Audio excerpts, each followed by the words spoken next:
Hello everyone. आज हम लोग बात करेंगे कॉर्पस्कल्स थ्योरी की, न्यूटन कॉर्पस्कल्स थ्योरी एंड हाइगन प्रिंसिपल्स की, जो कि वेव ऑप्टिक्स का इंपॉर्टेंट पार्ट है। काफी सारे बच्चे इसका रिक्वेस्ट कर रहे थे, सो ये भी अपन स्टार्ट करते हैं। सो स्टार्ट करते हैं, इस पे बात करते हैं कि कॉर्पस्कल्स थ्योरी है क्या। तो कॉर्पस्कल्स थ्योरी की स्टार्ट हुई थी न्यूटन ने। उन्होंने पहले डिस्कार्ड ने दिया था, उसके बाद न्यूटन ने उसके थ्योरी को आगे बढ़ाया था, इसलिए उसका नाम न्यूटन्स कॉर्पस्कल्स थ्योरी है। उन्होंने क्या बोला था, जितने भी लाइट सोर्स हैं, ध्यान देना, जितने भी लाइट सोर्स हैं वो क्या इमिट करते हैं, वो छोटे छोटे टाइनी पार्टिकल्स को इमिट करते हैं, और उन पार्टिकल्स का नाम है कॉर्पस्कल्स। ये कॉर्पस्कल्स होते क्या है, ये कॉर्पस्कल्स होते क्या है, ये इलास्टिक रिजिड पार्टिकल्स हैं और मासलेस पार्टिकल्स हैं, जिनके different different shape and sizes हैं। तो जो अपने पास लाइट रे होगा, वो ट्रैवल किस कर रहा है, किस फॉर्म में कर रहा, डिफरेंट डिफरेंट पार्टिकल्स या कॉर्पस्कल्स के फॉर्म में वो ट्रैवल कर रहा है। ये पार्टिकल कैसे हैं, इनके shape and size different different होते हैं, डिफरेंट डिफरेंट होते हैं। ये इलास्टिक इन नेचर होता है और रिजिड पार्टिकल होता है, ठीक है, प्लस ये मासलेस पार्टिकल है। जो ट्रैवल्स कॉर्पस्कल्स है, वो क्योंकि लाइट है और पार्टिकल फॉर्म में है, और ये पार्टिकल जो है वो हमेशा स्ट्रेट लाइन में ट्रैवल करते हैं, बट वो जब एक मीडियम से डिफरेंट मीडियम में जाते हैं तो उनकी स्पीड डिफरेंट होती है ना। जब वो डिफरेंट मीडियम में जाते हैं तो उनकी स्पीड डिफरेंट होती है। डिफरेंट डिफरेंट लाइट के लिए भी different different shape and size के कॉर्पस्कल्स होते हैं। तो ये जो कॉर्पस्कल्स हैं, ये भारी मात्रा में मतलब अवेलेबल थे, हर भांति भांति प्रकार के अवेलेबल थे, शेप एंड साइज के अवेलेबल थे, ठीक है। इफ रे ऑफ लाइट अगर बेंड कर रहा है नॉर्मल की तरफ, ठीक है, तो उन्होंने क्या बोला, रे ऑफ लाइट बेंड कर रहा है अगर नॉर्मल के तरफ किसी भी मीडियम में, तो स्पीड क्या हो जाएगा। जो न्यूटन के कहने का तात्पर्य था कि अगर कोई भी रे ऑफ लाइट, न्यूटन के कहने का जो तात्पर्य था कि कोई भी रे ऑफ लाइट अगर नॉर्मल की तरफ बेंड हो जाए, जब वो डिफरेंट मीडियम में जा रहा, मान लो बेटा, मान लो बेटा, अगर ये मीडियम रिफ्रैक्टिव इंडेक्स 1 रखा, ये रिफ्रैक्टिव इंडेक्स 2 रखा, यहां से रे ऑफ लाइट आया, टकराया, तो अपने को क्या पता था, वो बेंड हुआ है, वो बेंड हुआ है। बेंड होकर अगर वो नॉर्मल के तरफ चला गया, नॉर्मल के तरफ चला गया, तो उन्होंने बोला कि speed in the second medium is greater, जो कि गलत बात हुई बाद में, ठीक है। तो ये पॉइंट गलत साबित हुआ, गलत हुआ ये। इसको बाद में बताया किसने, हाइगन ने। आइए हाइगन पे थोड़ी सी चर्चा करते हैं। तो हाइगन ने जो बोला कि जो वेव है अपने पास या लाइट है, वो मैकेनिकल वेव है, वो मैकेनिकल वेव है। अब ये भी थोड़ी सी गलती हो गई बात की, वेव तो है बट मैकेनिकल वेव नहीं है, बाद में पता चला इस बात को। दूसरा उन्होंने बोला क्योंकि ये मैकेनिकल वेव है, तो जो रे ऑफ लाइट है उनको एक मीडियम चाहिए ट्रैवल करने के लिए, ठीक है।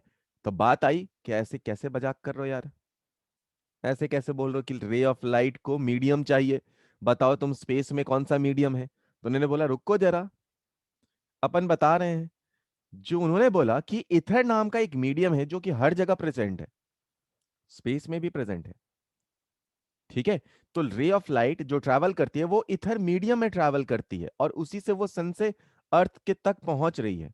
सबने बोला ये इथर कैसा है, ये बहुत डाइल्यूट मटेरियल है और बहुत इलास्टिक मीडियम है। तो डाइल्यूट और इलास्टिक बोला उन्होंने, इथर को जो मीडियम है वो डाइल्यूट और इलास्टिक है, प्लस जो स्पीड ऑफ लाइट होता है किसी भी मीडियम में या इथर में, उन्होंने बोला वो इलास्टिसिटी अपॉन डेंसिटी के बराबर है, ठीक है। बट ये भी थ्योरी अपनी रिजेक्ट हो गई, जैसे न्यूटन के कॉर्पस्कल्स थ्योरी रिजेक्ट हुई थी। जो न्यूटन का कॉर्पस्कल्स थ्योरी था वो रिफ्लेक्शन रिफ्रैक्शन को बहुत अच्छे से, रिफ्लेक्शन एंड रिफ्रैक्शन को बहुत अच्छे से एक्सप्लेन कर रहा था, रिफ्रैक्शन को बहुत अच्छे से एक्सप्लेन कर रहा था, बट स्टिल वो रिजेक्ट हुआ था क्योंकि वो इंटरफेरेंस एंड डिफ्रैक्शन को नहीं एक्सप्लेन कर रहा था। हाइगन का वेव थ्योरी, इवन उन्होंने बोला जो मैकेनिकल वेव है उसके बाद भी ये, उसके बाद भी ये रिफ्रैक्शन, रिफ्लेक्शन, इंटरफेरेंस, डिफ्रैक्शन को एक्सप्लेन कर रहा था, बट पोलराइजेशन एक्सप्लेन नहीं कर रहा था। ये थ्योरी भी रिजेक्ट कर दी गई, बट कुछ कुछ चीजें इनसे ली गई, ठीक है। तो आइए इनके हाइगन के प्रिंसिपल पे चर्चा करते हैं। हाइगन का प्रिंसिपल क्या बोला गया, हाइगन के प्रिंसिपल ने बोला गया कि जितने भी आपके पास ऑप्टिकल ऑप्टिकल इंस्ट्रूमेंट्स हैं, या ऑप्टिकल डिवाइस हैं, सपोज बल्ब ले लो, मैचस्टिक ले लो, ये सारे ऑप्टिकल डिवाइस या लाइट इमिटिंग सोर्स जो हैं वो क्या करते हैं, वो डिस्टरबेंस प्रोड्यूस करते हैं। मतलब यहां पर अगर अपने पास एक मोमबत्ती है, कैंडल है, तो ये भी क्या करा, ये एक डिस्टरबेंस प्रोड्यूस करा। अब ये जो डिस्टरबेंस है ये आगे की तरफ जाता है, ये जो डिस्टरबेंस है वो आगे की तरफ जाता है, डिस्टरबेंस आगे की तरफ जाता है। ये अगर किसी लोकेशन पे पहुंचता है, मान लो ये इस लोकेशन पे पहुंचा, तो इस लोकेशन पे जितने पार्टिकल हैं, इस लोकेशन पे जितने पार्टिकल हैं वो सेकेंडरी सोर्स के जैसा बिहेव करने लगते हैं। इस लोकेशन पे जितने पार्टिकल हैं वो सेकेंडरी सोर्स के जैसा बिहेव करते हैं और वो फिर से डिस्टरबेंस को इमिट करते हैं और यही डिस्टरबेंस आगे जाता है। तो उन्होंने बोला कि ये जो सोर्सेज हैं वो डिस्टरबेंस को इमिट करते हैं और सेकेंडरी सोर्स के जैसा काम करते हैं। तो अब इन्होंने बोला कि ये जो रे ऑफ लाइट या डिस्टरबेंस जाएगा ये वेव फ्रंट के फॉर्म में जाएगा। वेव फ्रंट क्या होता है? तो उन्होंने बोला जो वेव फ्रंट है वो एक सरफेस है जो कि बनाया गया है। कैसे बनाया गया है? जो पार्टिकल्स हैं, सेकेंडरी पार्टिकल्स हैं अपने पास, ये सारे पार्टिकल सेम फेज में ऑसिलेट कर रहे हैं। ये सारे पार्टिकल सेम फेज में ऑसिलेट कर रहे हैं और यही जो सेकेंडरी सोर्स है अपने पास वो एक सरफेस को डेवलप कर रहे हैं जो कि सारे पार्टिकल वहां पर सेम फेज में है। और वही पार्टिकल से एक सरफेस डेवलप हुआ जिसको हम लोगों ने नाम बोला वेवफ्रंट है। तो wavefront is the surface made by all the particle which are at same phase during the propagation of energy by method of oscillation. तो अगर आपको वेवफ्रंट को थोड़ा इमेजिन करना है ना बेटा, तो आपने पाइनएप्पल देखा है ना, पाइनएप्पल्स पे प्रोजेक्शंस होते हैं, तो वहां पे एक थिन प्लास्टिक को अगर आप रैप कर दीजिए, ठीक है, तो एक कॉमन टेंजेंट है जो कि हर पार्टिकल्स को या हर प्रोजेक्शंस को टच करा, दैट इज अ वेवफ्रंट। तो अब बात करते हैं वेवफ्रंट कैसे कैसे होते हैं सर। तो अगर पॉइंट सोर्स है, मान लो एक कैंडल है, पॉइंट सोर्स लिया, इससे वेवफ्रंट्स कैसे जाएंगे, स्फेरिकल फॉर्म में जाएंगे। अब ऐसा तो नहीं ना लाइट हॉरिजॉन्टल लेवल में ही दिख रहा है सर, वर्टिकल लेवल में, ऐसा नहीं ना है, सब जगह दिख रहा है। वैसे ही अगर मान लो, तो पॉइंट सोर्स के लिए कैसा है, स्फेरिकल। अगर लाइन सोर्स है अपने पास, तो लाइन सोर्स के लिए वेव फ्रंट कैसे होंगे, ये लगा लाइन सोर्स है तो वेव फ्रंट यहां से यूं जा रहा है, यूं जा रहा है, यूं जा रहा है, यूं जा रहा है, मतलब ये किस फॉर्म में जा रहा है, सिलिंड्रिकल फॉर्म में जा रहा है।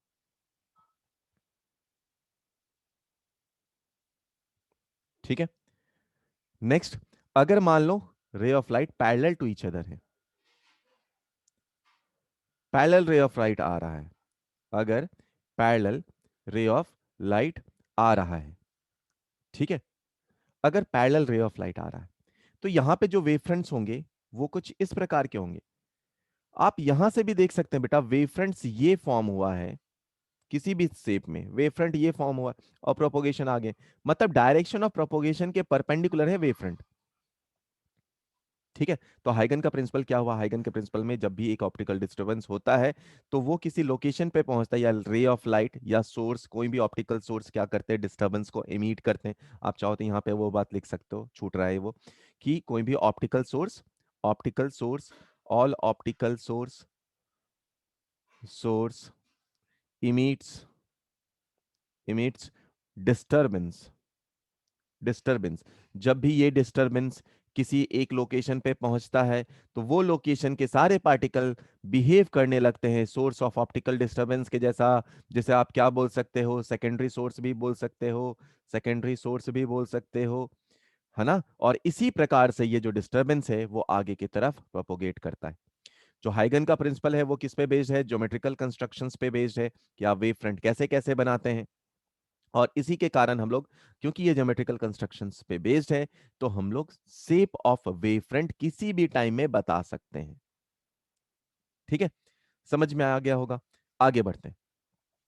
अब अगर हम लोग बात करें, कई बार पूछा जाता है कि बताओ वेव फ्रंट कैसा होगा अगर रिफ्लेक्शन हो रहा है। तो देखो बेटा, ये अपने पास एक आईना ले लो, यहाँ पर रे ऑफ लाइट आया। अब रे ऑफ लाइट कहाँ से आ रहा है, इनफाइनाइट से आ रहा है, बहुत दूर से आ रहा। तो वेव फ्रंट्स जो होंगे वो ऐसे परपेंडिकुलर होंगे, वेव फ्रंट ऐसे परपेंडिकुलर होंगे, है ना। तो ये वेवफ्रंट्स ऐसे परपेंडिकुलर होंगे, वैसे ही टकरा कर गया है तो वेवफ्रंट्स इधर परपेंडिकुलर है रिफ्लेक्टेड रे ऑफ लाइट में। अगर कोई कर्व मिरर आए, कभी कभी ये कर्व मिरर वाला भी सवाल बच्चों को बहुत दिक्कत करता है, तो कर्व मिरर आए तो कर्व मिरर में भी देख बेटा, रे ऑफ लाइट आया आया आया आया टकराया, अब टकराने के बाद चलो ये जो रे ऑफ लाइट टकरा कर या रिफ्लेक्ट कर कर आ रहा है, यहां पर ये वेव फ्रंट है, यहाँ पे भी ये वेव फ्रंट है, सिमिलरली ये वेव फ्रंट है, ये फ्रंट वेव फ्रंट है। अगर इन दोनों को आप कंबाइन करें तो वेव फ्रंट का शेप कैसा होगा, ऐसा होगा कुछ। ठीक है, तो दोनों मिरर के केस में आप इस बात को भी देख सकते हैं। अब अगर तीसरी बात पे आए हम लोग, अच्छा यहाँ पे लेंस नहीं है, कोई बात नहीं, लेंस पे भी बता देता हूँ बेटा, या पहले रिफ्रैक्शन थ्रू प्लेन सरफेस बता देता हूँ, फिर लेंस के बारे में भी बता दूंगा। तो देखो बेटा, अपने पास रिफ्रैक्शन हो रहा है, मतलब एक मीडियम से दूसरे मीडियम में जा रहा, फिर भी जो वेव फ्रंट्स है ये ऐसे परपेंडिकुलर है। अगर बंडल ऑफ रे की बात करें तो रे कुछ ऐसे आ रहा होगा, देखो रे ऐसे आ रहा होगा, ऐसे आ रहा होगा, ऐसे आ रहा होगा, ऐसे आ रहा होगा, ये टकराएगा तो ये पार्ट कुछ रुका हुआ होगा, अब इस पार्ट को फर्दर इतना डिस्टेंस आगे चलना है ना। ये बात समझ में आ रहा है ना बेटा, इतना डिस्टेंस उसको आगे चलना है, इस बात का आगे बहुत यूज है। ठीक है, फिर टकरा कर ये गया, ये आकर टकरा कर गया, अब यहां से ये पार्ट को एक्स्ट्रा चलना है, फिर दोनों सब साथ साथ, हम साथ साथ हैं बोलते हुए चले आगे। ठीक है, अगर बात किया जाए बेटा लेंस के लिए, चलो लेंस का भी एक देख लेते हैं, लेंस यहाँ पे नहीं है आई गेस, तो लेंस पे भी बात कर लेते हैं। अगर लेंस पे हम लोग बात करें तो रे ऑफ लाइट आया, इनफाइनाइट से रे आता हुआ रे, अपने को पता है कहाँ जाता है, टकराने के बाद कहाँ जाता है, फोकस पे जाता है ना, आया टकराया। तो ये वेव फ्रंट्स, ये वेव फ्रंट्स सभी के लिए अलग अलग कर रहे हैं, फिर बाद में कंबाइन कर देंगे, इसके लिए वेव फ्रंट्स, इसके लिए वेव फ्रंट्स, इसके लिए वेव फ्रंट्स, इसके लिए वेव फ्रंट्स। अगर हम लोग इसमें से वेव फ्रंट्स को कंबाइन करते हैं, अब ये टोटल, ये वेव फ्रंट, ये वेव फ्रंट, टकराने के बाद का वेव फ्रंट, ये है वेव फ्रंट, ये है वेव फ्रंट। ठीक है, तो ये अपने लिए लेंस के लिए भी वेव फ्रंट का शेप बन गया। अगर प्रिज्म के लिए बात करें तो प्रिज्म में क्या होगा बेटा, रे ऑफ लाइट आया, वो बेंड कर गया, कई बार डिस्पर्जन भी हो गया, तो हर बार अपने को क्या पता है, जो वेव फ्रंट्स है वो हमेशा क्या है, रे ऑफ या प्रोपोगेशन के कैसे हैं, परपेंडिकुलर है। बस यही बात को अपने को दिमाग में रखना। ठीक है, आइए अब ये इंपॉर्टेंट पार्ट आया, है ना, इस पार्ट को जरा ध्यान से देखते हैं क्या हो रहा है। अभी अभी क्या बताया था बेटा, रे ऑफ लाइट आ रहा है, ये वेव फ्रंट्स के फॉर्म में आ रहे हैं, है ना, ये बात आकर यहाँ पे टकराया, बट दूसरा पार्ट तो यहाँ पे है ना, दूसरा पार्ट यहाँ पे है। अब ये टकरा कर अंदर गया और इसको कितना एक्स्ट्रा चलना पड़ रहा, इतना पार्ट एक्स्ट्रा चलना पड़ रहा, इसने भी इतना पार्ट, उसके बाद चलने के बाद फिर से फाइनली दोनों रेज जब अंदर दूसरे मीडियम में पहुंच गए, तब से फिर वेव फ्रंट के फॉर्म में जा रहा। ठीक है, अपने को पता, मान लो इसका मीडियम म्यू 1 ले लिया, इसका मीडियम म्यू 2 ले लिया, तो अपने को पता है कि हर मीडियम में स्पीड अलग अलग होती है ना। तो इसके लिए अगर हम लोग बात करें पहले वाले के लिए, तो इसका कुछ स्पीड v1 होगा, इसका कुछ स्पीड होगा v2। अब देख बेटा, जिस एंगल से आई, अगर एंगल ऑफ इंसिडेंस ये है तो ये एंगल भी आई ही होगा, क्यों, क्योंकि ये दोनों 90 डिग्री हैं, तो ये हो जाएगा 90 माइनस आई, ये 90 माइनस आई, तो ये आई हो जाएगा, ये हो जाएगा 90 माइनस आई। ठीक है, सिमिलरली ये एंगल आर है अगर, तो ये अगर कितना हो जाएगा, 90 माइनस आर, ये 90 है तो ये आर हो जाएगा, तो अपने एंगल देख लिया। अगर बेटा मैं आपको साइन आई बोलूं, है ना, तो साइन आई किसके बराबर होता है बेटा, v1 × t opposite divided by hypotenuse A B. Sine R अगर मैं बोलूं बेटा, तो वो क्या होगा, अपोजिट v2 × t/ab, दोनों को डिवाइड कर दो, तो साइन आई अपॉन साइन आर किसके बराबर हो जाएगा, v1/v2 के बराबर। ठीक है, अब ऊपर नीचे में जरा c से मल्टीप्लाई करता हूं। ठीक है, ऊपर नीचे जरा c से मल्टीप्लाई करता हूं, तो v1 डिवाइडेड बाई सी किसके बराबर हो गया, म्यू की वैल्यू क्या होती है बेटा, वो होती है c/v के बराबर। ठीक है, तो इसके लिए हम लोग क्या लिखे, ये आया कितना, μ2/μ1 के बराबर। यहां से आप क्या लिख सकते हैं बेटा, यही तो स्नेल्स लॉ था, sine I upon sine r, r is equal to μ2/μ1, यही क्या था अपने पास, स्नेल्स लॉ था, स्नेल्स लॉ। और यही रिफ्रैक्शन प्रूव हुआ फ्रॉम हाइगन प्रिंसिपल से। कई बार बेटा आपसे ना ये जो रेडियस है ये पूछ लिया जा सकता है, तो रेडियस अगर पूछ लिया जाए तो आप क्या लिख सकते हैं, साइन नहीं कॉस लिखेंगे। कॉस क्या होता है बेटा अपने पास, बेस अपॉन हाइपोटेनियस। तो कॉस आई की अगर बात की जाए तो बेस क्या है उसके अपने पास, ए सी, और हाइपोटेनियस है ए बी। सिमिलरली अगर आप कॉस आर निकालें तो उसके लिए भी बेस क्या है अपने पास, B and D upon B and D upon A B. तो यहां से भी आप बेस का रेडियस निकाल सकते हैं, रेडियस ऑफ द रेज निकाल सकते हैं आप। ठीक है, आइए लास्ट पार्ट पे आते हैं। अगर रिफ्लेक्शन रिफ्लेक्शन निकालना, रिफ्रैक्शन हम लोग ने पढ़ लिया, रिफ्रैक्शन निकालना है। फिर से देख बेटा, रे ऑफ लाइट आया, टकराया और सेम मीडियम में वापस जाएगा, क्योंकि bouncing back in the same medium is reflecting, है ना। तो आया, टकराया, अब ये टकराया बेटा, यहां पर टकरा गया है, बहुत अच्छा। अब टकराने के बाद इस वाले जो यहां पर पार्टिकल है या यहां पर रे है, उसको इतना पार्ट एक्स्ट्रा चलना है, सेम टाइम में ये इतना चलेगा, है ना। ये फर्स्ट वाला, ये वाला जो रे आया, ये रिफ्लेक्ट करा है इधर की तरफ, और यहाँ वाला रे इधर रिफ्लेक्ट कर रहा, बाद में फिर दोनों ये वेव फ्रंट के फॉर्म में फिर ऐसे ऐसे जाने लगे। ठीक है, आ जाओ बेटा। अब देख बेटा, ये जो डिस्टेंस होगा अपने पास क्यू आर, वो और अपने पास पी एस दोनों बराबर होंगे, क्योंकि सेम टाइम में सेम डिस्टेंस चल रहा है, स्पीड सेम है, इसलिए डिस्टेंस भी सेम हो जाएगा। अच्छा, अब अगर एंगल बताऊं बेटा मैं, angle angle P Q R जो कि 90 डिग्री है, वही एंगल पी एस आर वो भी 90 डिग्री है। तीसरा पी आर दोनों में कॉमन है, पी आर पी आर। ठीक है, तो ये कौन सा ट्रायंगल था, ये ट्रायंगल था अपने पास पी क्यू आर, और ये था ट्रायंगल अपने पास पी एस आर। दोनों ट्रायंगल में देखा हम लोगों ने, दोनों ट्रायंगल में देखा है क्या, ये पार्ट्स कॉमन है। तो from the properties of triangle हम लोग क्या बोल सकते हैं, from property of triangle, property property property of triangle, क्या बोल सकते हैं आप, अगर किसी ट्रायंगल में तीन चीजें ऐसे कॉमन हो रही हैं, तो आप क्या बोल सकते हैं, एंगल भी कॉमन है या एंगल भी बराबर है। तो angle I is equal to angle R, मतलब कौन सा आई एंगल था वो भी आप देखकर बता सकते हैं, मतलब angle Q P R is equal to angle S R P, ये एंगल दोनों बराबर था। ये है पूरा का पूरा हाइगन का थ्योरी, बहुत ही छोटे फॉर्म में, जो आपके एग्जाम में हेल्प कर सकता है। कंपटीशन में हाइगन थ्योरी से रिलेटेड सवाल आने के चांसेस बहुत कम हो जाते हैं, रेयरली आते हैं। हाँ, बट स्कूल के एग्जाम में ये बहुत फेवरेट है, खासकर जो लास्ट के दो डेरिवेशन है, ये तो बहुत फेवरेट सा पार्ट है। ठीक है, आई होप सभी को सब कुछ समझ में आया होगा।